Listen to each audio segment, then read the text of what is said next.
생명의 하나님, 오늘도 하나님의 말씀 앞에 나와서 주의 생명과 능력과 은혜가 우리 가운데 충만케 되어지기를 원합니다. 성령께서 우리 모두를 감동하셔서 우리의 입술로 하나님의 말씀만 전하여 말하게 하시고 우리의 귀가 복되게 하사 주의 음성을 분별하여 들을 수 있는 믿음이 되도록 도우시고 역사하여 주시옵소서. 말씀을 의지하여 기도할 때에도 성령의 감동하심을 따라 간구하게 하사 하나님이 우리와 함께하고 계신 행복한 시간이 되게 하여 주시옵소서. 믿음으로 헌금한 자들을 축복하시고 저들이 손대며 계획하며 간구하는 일에 영적인 것으로도 육체의 것으로도 환경과 물질의 것으로도 채우시고 공급하시는 간증이 끊임없이 나올 수 있도록 우리와 함께하여 주시옵소서. 예수님의 이름으로 기도하였습니다. 아멘. 하나님의 말씀은 열왕기상 13장 20절에서 32절까지 말씀을 함께 같이 합독하겠습니다. 열왕기상 13장 20절에서 32절까지 말씀을 함께 같이 합독하겠습니다. 함께 읽겠습니다.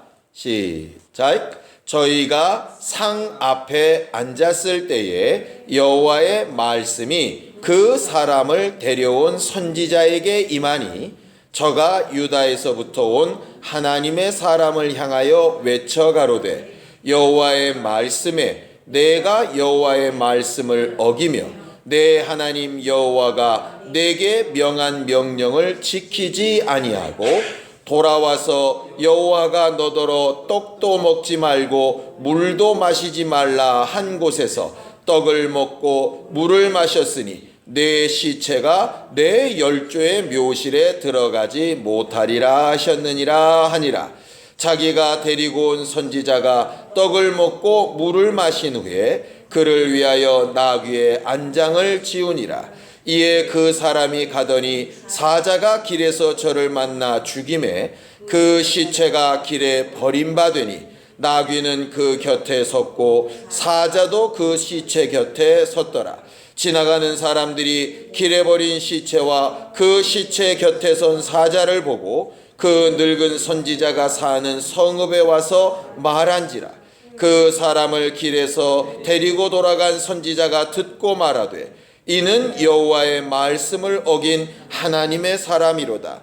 여호와께서 그에게 하신 말씀과 같이 여호와께서 그를 사자에게 붙이심에 사자가 그를 찢어 죽였도다 하고 이에 그 아들들에게 말하여 가로되 나를 위하여 나귀의 안장을 지우라. 저희가 안장을 지우매 저가 가서 본즉 그 시체가 길에 버림바 되었고 나귀와 사자는 그 시체 곁에 섰는데 사자가 시체를 먹지도 아니하였고 나귀를 찢지도 아니하였더라.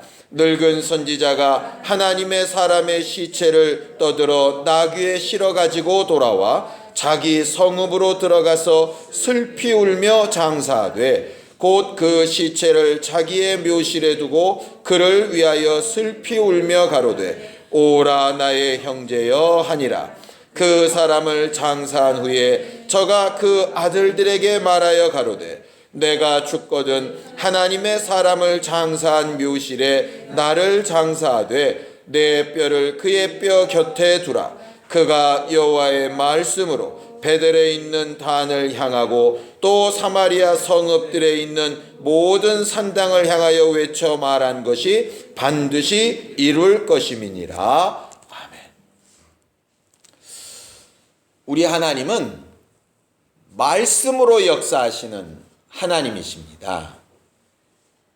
우리가 모든 예배 때마다 기도회 때마다 하나님의 말씀을 이렇게 함께 읽고 나누는 것은 하나님은 역사하시고 일하시는 살아계신 분이신데 그분이 역사하시고 일하실 때 사용하시는 도구가 바로 말씀이기 때문이에요.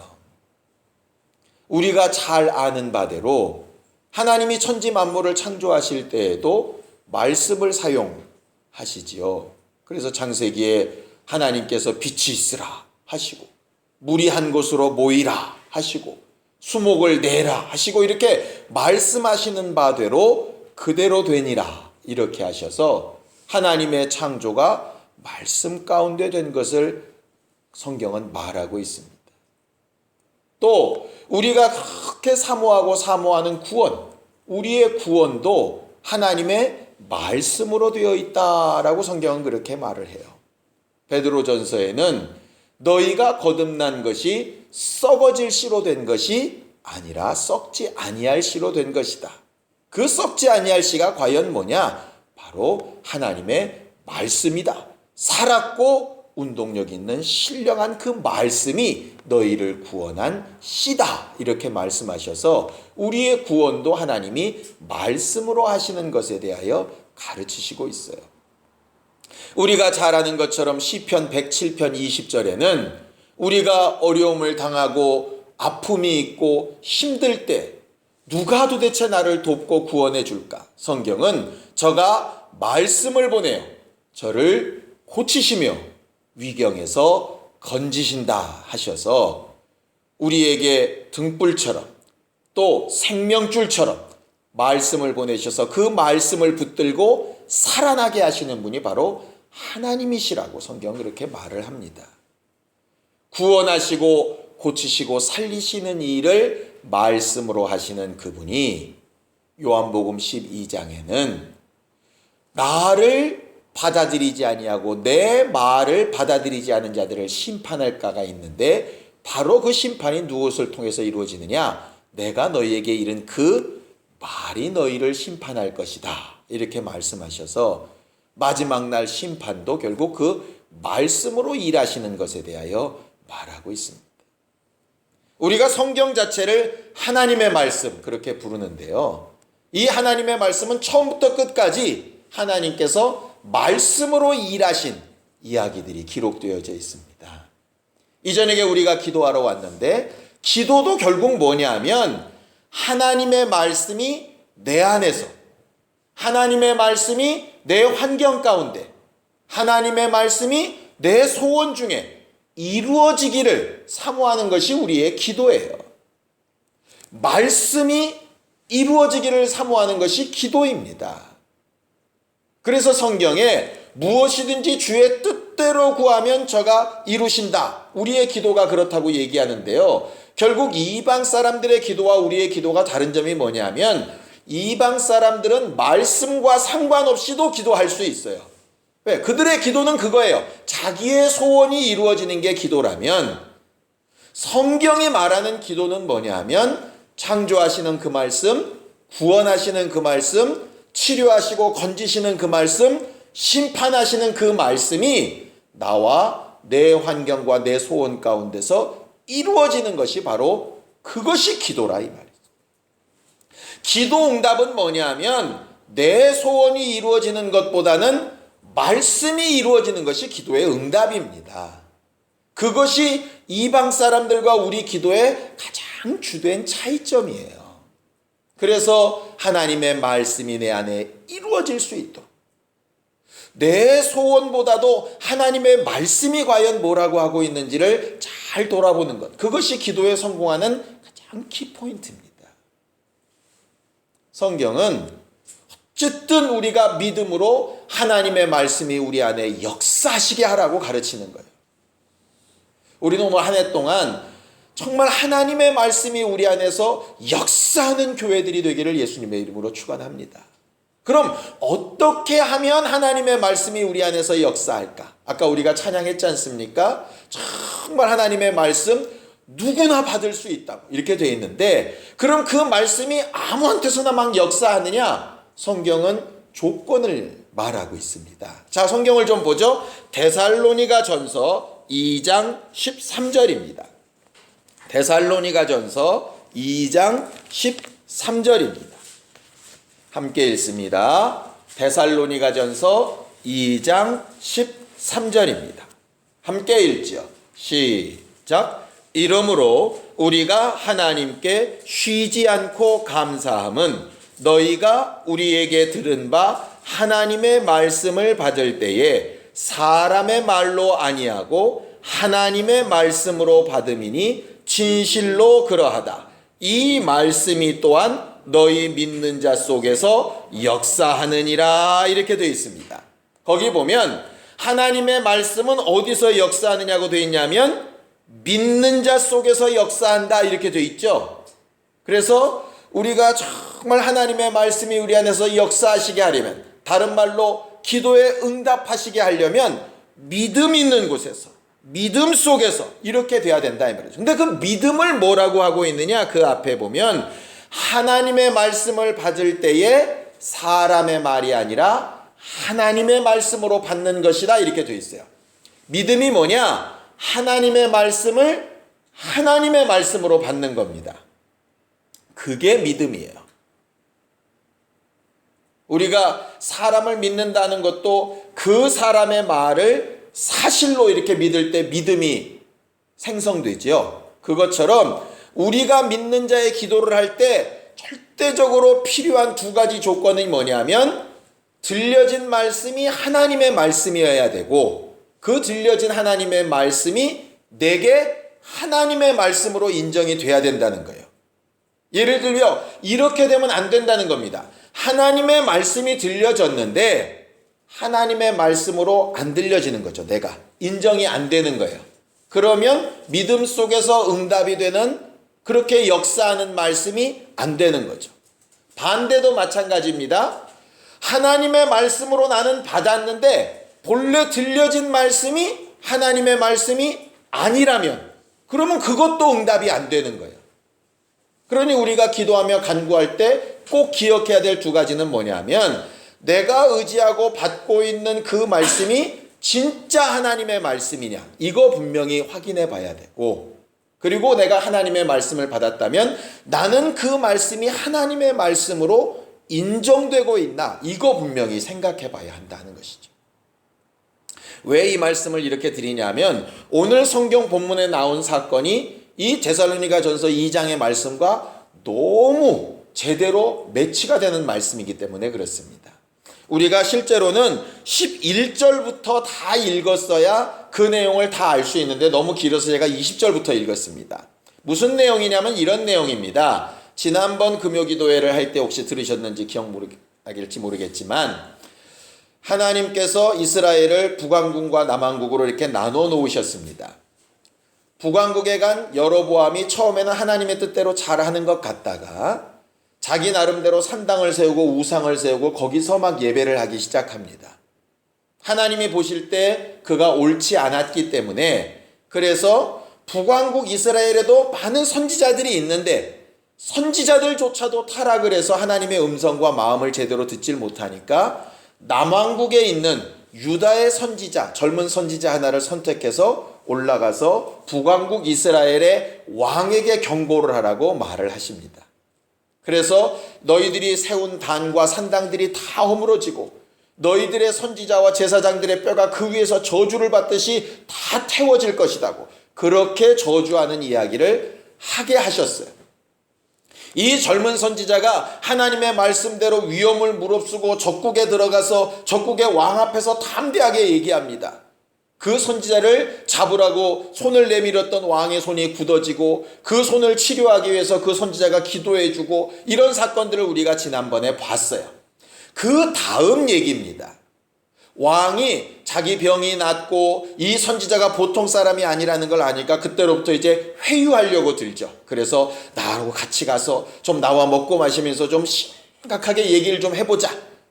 가만히 생각해 보니까 이 북쪽에는 당신같이 능력 있는 선지자가 없다. 나랑 같이 하자고. 이렇게 얘기할 때 그 선지자가 분명히 자기가 들은 하나님의 말씀을 얘기합니다. 자, 읽어볼까요? 13장 9절 10절입니다.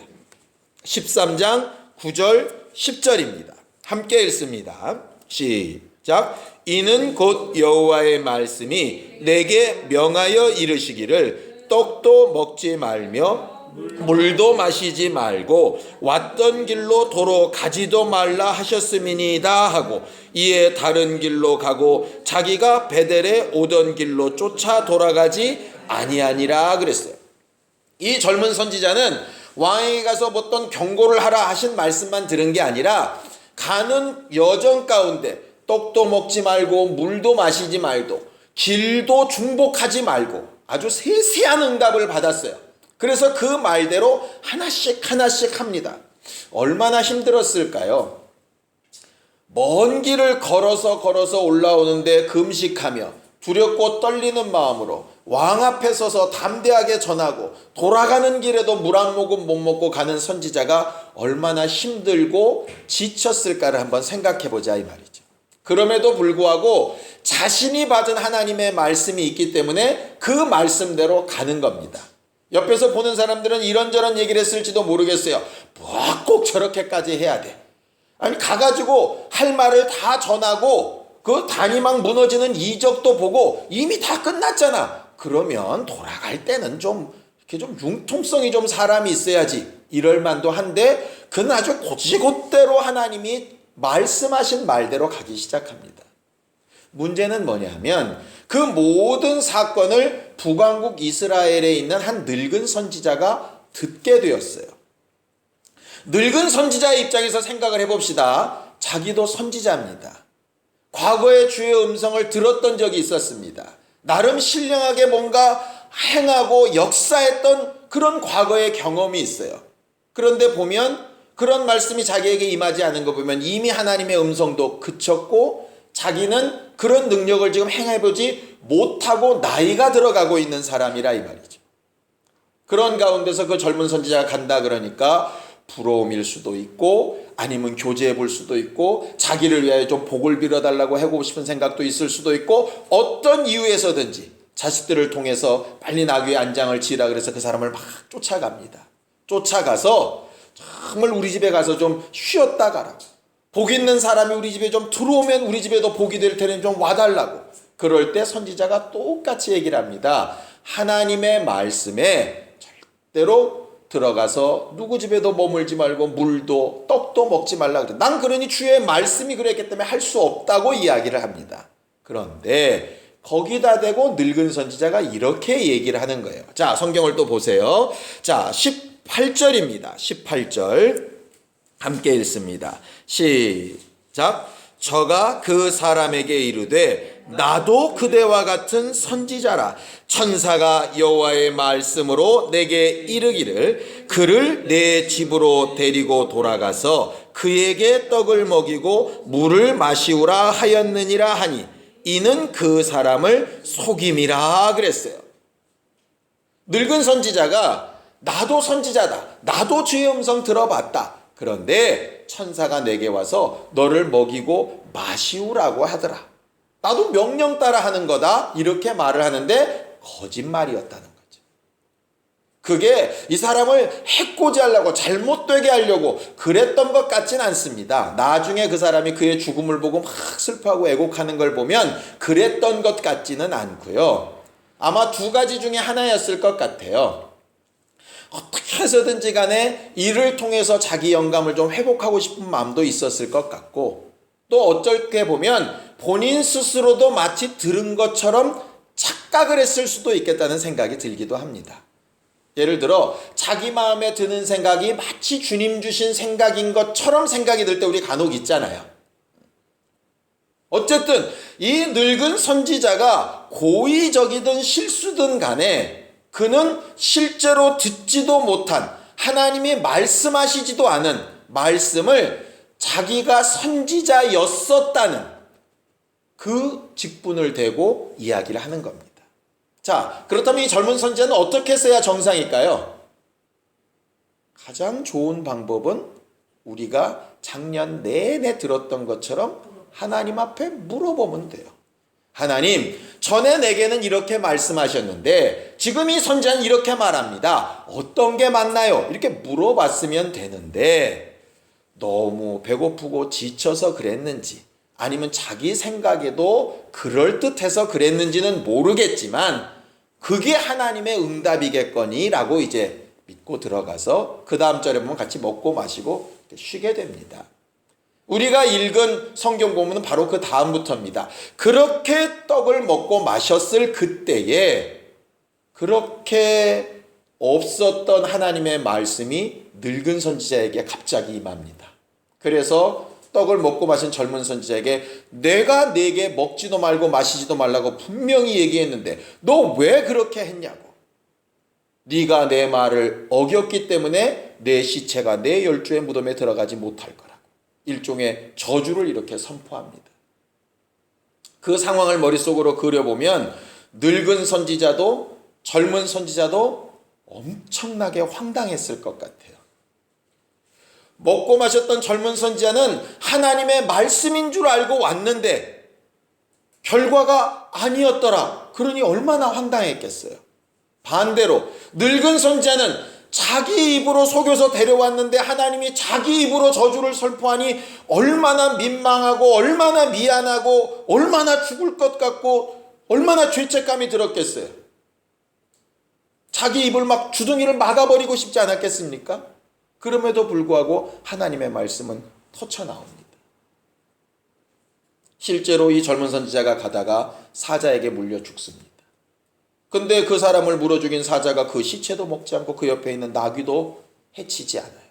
사람들이 이거 정말 하나님이 하신 일이다.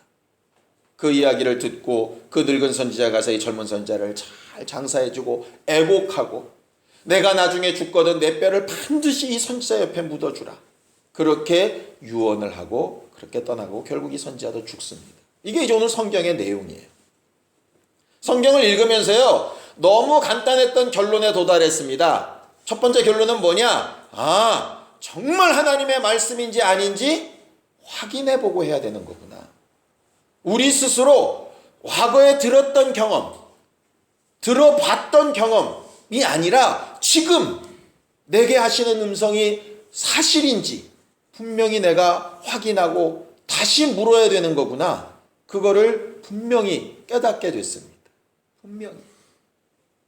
그리고 또 한 가지, 정말 늙은 선지자처럼 하나님의 말씀이 아닌데 하나님의 말씀처럼 내가 잘못 이야기하면 성도들은 자칫 잘못하면 젊은 선지자처럼 망할 수도 있겠다. 이런 생각이 들었어요. 그래서 정말 설교할 때 주의 말씀이라고 전할 때 진짜 주의 말씀인지 성경에 있는 것처럼 너희가 주의 말씀을 옳게 분별하라 하는 것처럼 정말 성령 충만해서 한마디를 하든 우리가 응답이라도 간증을 하든 무엇을 하든지 간에 내 마음속 소리, 그것이 주의 음성인 것처럼 착각하지 않고 주의 음성을 제대로 말해야 되겠다. 그렇게 생각이 들었습니다. 근데 그 다음에 고민이 생겼어요. 이 젊은 선지자가 뭘 그렇게 잘못했을까? 솔직히 속은 거 아닙니까? 잘못한 걸로 치면 젊은 선지자가 잘못했나요? 늙은 선지자가 잘못했나요? 늙은 선지자가 잘못했어요. 아니, 내가 젊은 선지자 입장에서 보면 억울할 것 같아요. 물론 자기도 하나님의 말씀을 제대로 확인 안 한 죄가 있으니 분명히 받아야 된다면 그건 좋다고 칩시다. 그렇다면 적어도 늙은 선지자는 더 저주를 받아야 마땅하지 않겠습니까? 근데 너무너무 우습게도 마치 예배에 성공한 아벨은 죽었는데 가인은 살아남듯이, 어떤 경우에 정말 믿음이 좋고 정말 헌신된 사람은 일찍 가고 그렇지 않은 사람은 살아남듯이 말이에요. 어쩔 때 정말 의인은 뭐가 일이 잘 안 되고 안 풀리는데 정말 죄인은 하나님 없다 하는 자들은 정말 잘 되고 돈도 잘 벌고 뻥뻥거리고 이럴 때 우리가 막 낙심이 되는 것처럼 이 사건도 똑같거든요. 어떻게 젊은 선지자는 말 한마디 제대로 확인 못했다고 그렇게 죽이시는 하나님이 하나님의 음성을 듣지도 않고 거짓말한 늙은 선지자는 왜 살려두시느냐 이 말이에요. 이게 해결이 안 돼서 참 며칠 고민을 했었습니다. 근데 어느 한순간 딱 깨달아진 게 하나 있었어요. 저도 역시 육체로 이렇게 보고 있더라고요. 육체로. 젊은 선지자가 육체가 죽었으니 저주받은 거다. 늙은 선지자가 육체가 살아남아 있으니 이 사람은 복받은 거다. 이렇게 착각하고 있더라 이 말이죠. 근데 가만히 보면 영혼으로만 바라본다면 이 젊은 선지자는 실수를 통해서 그렇게 죽어도 그는 하나님의 말씀대로 해온 분명한 것들이 있고 속임을 당해서 실수로 잘못된 부분으로 육체의 생명은 끝났지만 그가 한 모든 말씀, 그를 통하여 선포된 모든 말씀이 이스라엘 역사 가운데 계속 그대로 이루어져 가며 그는 참 선지자였다 하는 인정하심을 얻습니다. 어딜 보면 알 수 있느냐? 자, 열왕기 하 23장을 잠깐 보겠습니다. 열왕기 하 23장입니다. 열왕기 하 23장 17절 18절을 보겠습니다. 열왕기 하 23장 17절 18절입니다.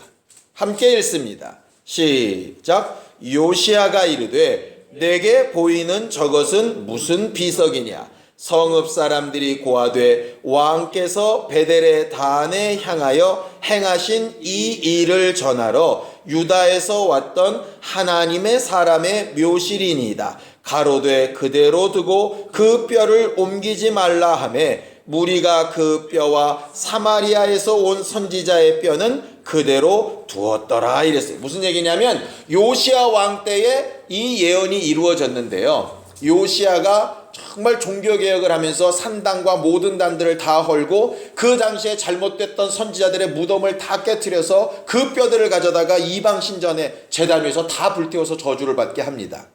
근데 지나가다 보니까 비석이 있는 무덤이 또 하나 있는 거예요.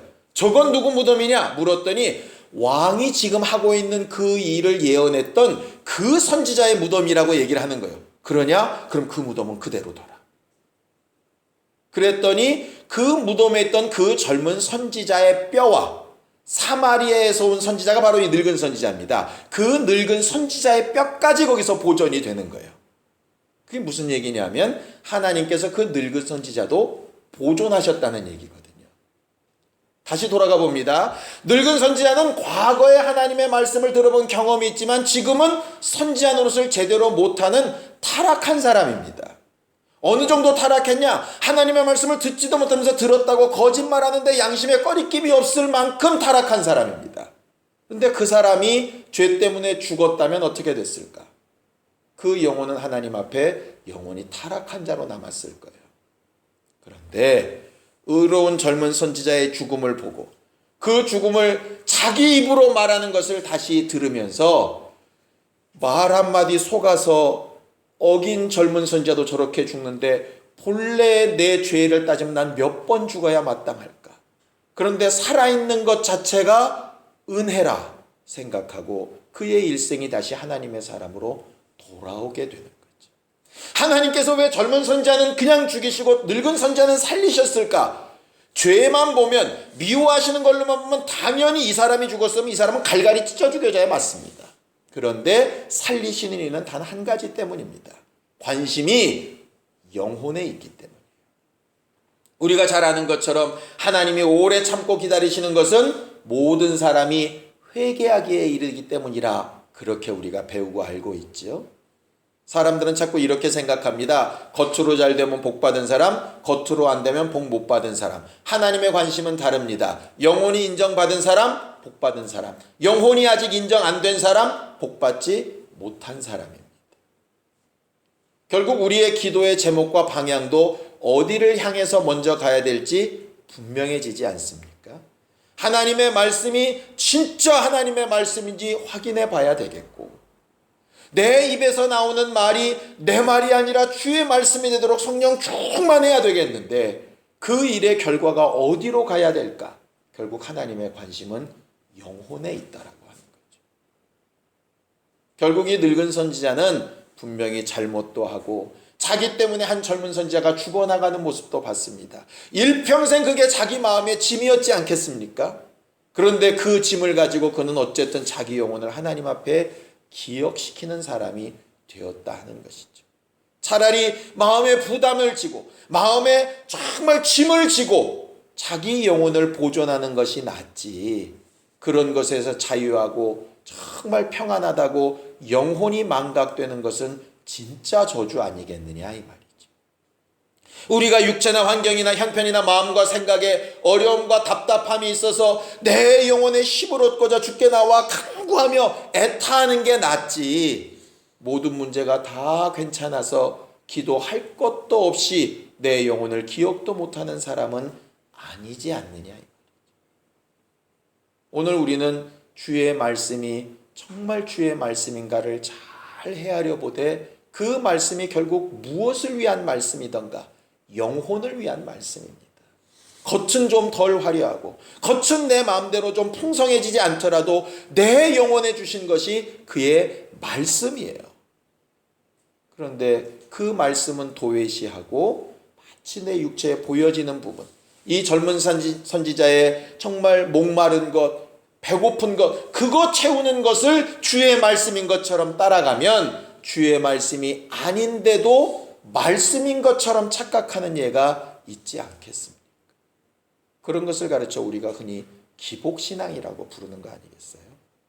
이전에게 우리가 기도할 때 풍성함도 구하고 넉넉함도 구하고 행복한 것도 당연히 구합니다. 맞습니다. 그보다 먼저 구해야 될 것은 하나님의 관심이 내 영혼에 있기 때문에 내 영혼이 어떤 길을 지금 가야 되는가를 분명히 찾게 되는 시간이 되었으면 좋겠고, 이를 위해서 내가 지금 붙들고 있는 그 말씀이 진짜 하나님 말씀인지, 내게 오늘 명하신 주의 음성인지를 다시 확인해보고 성령으로 확증하고 또 확증하는 우리 모두가 되기를 예수님의 이름으로 축원합니다. 그렇게 기도하고 그 말씀이 우리에게 이루어지고 역사가 되어질 때 우리는 진짜 기도 응답 받은 사람이라고 말할 수 있을 겁니다.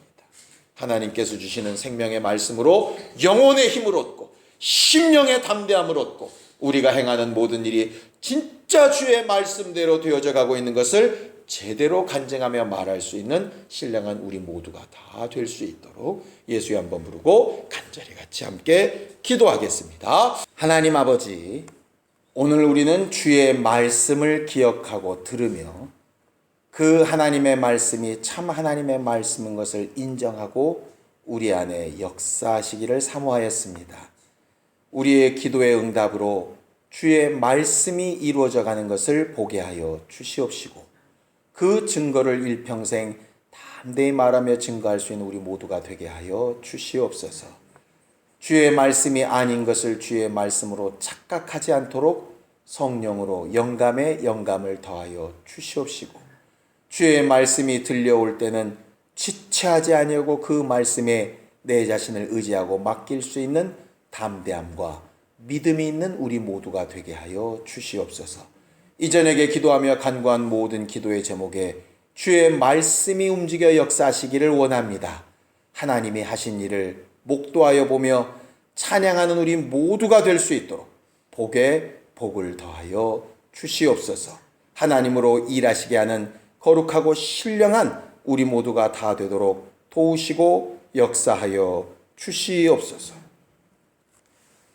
이제는 우리 주 예수 그리스도의 은혜와 하나님 아버지의 극진하신 사랑과 성령님의 감동하시고 역사하시는 분명한 증거가 하나님의 말씀을 하나님의 말씀으로 분별하여 듣고 담대한 모든 심령들 위해 이제로부터 영원까지 함께 있을지어다. 아멘.